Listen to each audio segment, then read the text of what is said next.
Inspiring Island Women is brought to you by Pine Lighting Victoria. Eliminate the possibilities. She's an award-winning businesswoman and community leader. She's a champion of women and others. In fact, in light of the changes south of the border, she says she's doubling down on her commitment to supporting diversity, equity, and inclusion in the construction industry and her own company. We met Anne Squires-Ferguson a couple of weeks ago. This week, we find out more about what drives her and who she credits with driving her towards success. She shaved her head the first time in 2022. It was going to come off anyway. That's when Anne Squires-Ferguson was in the thick of her fight with ovarian cancer. A tumor suddenly discovered requiring emergency surgery, a full radical hysterectomy, and rounds of chemo. It's a fight, though, that she won. I'm clear, so I'm 2 years all clear. This year, the CEO of Western Design Build shaved her head again.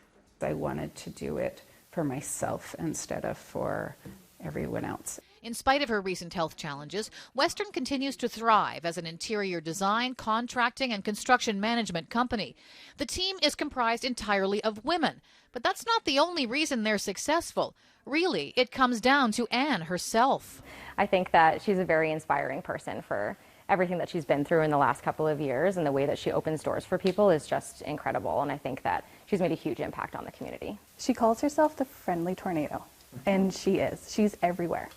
And she makes connections, she pushes boundaries, and that empowers us to do the same. As soon as Anne walked in and I met her, it was like a whole new world had opened up for me.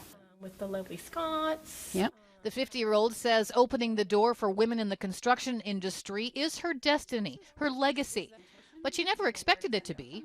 I grew up in a First Nations community, Telegraph Creek. It's the Tahltan Nation, and it's about 150 miles south of the Yukon border. Very small, 350 people. We were raised there, off the grid, no electricity, no running water. We were all homeschooled. After finishing high school in Prince Rupert, Anne turned to the military as a pathway toward a post-secondary education, a degree in electromagnetical engineering, and then a job as a weapons technician. I was one of 4 women out of a trade of 500 across Canada, and that wasn't uncomfortable for me at all. I was used to taking up space and demanding a certain level of treatment. That comfort level in male-dominated environments is due in no small part to her family, her very strong mom, her younger sister, but particularly her very large, very loud older brothers and her dad. Our entire childhood, our dad would say, shoulders back, chin up, take up space.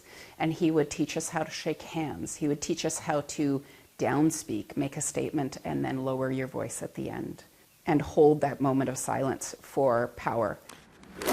After her tour with the Navy ended, she worked designing high-end karaoke machines before fully tapping into her creative side, earning a degree in interior design and working as a designer before joining Western. And the environment she's built here is something special. Working on an all-female staff is really interesting. It is really fun. We all motivate each other, and we all become really good friends, and Anne fosters a friendship environment for us.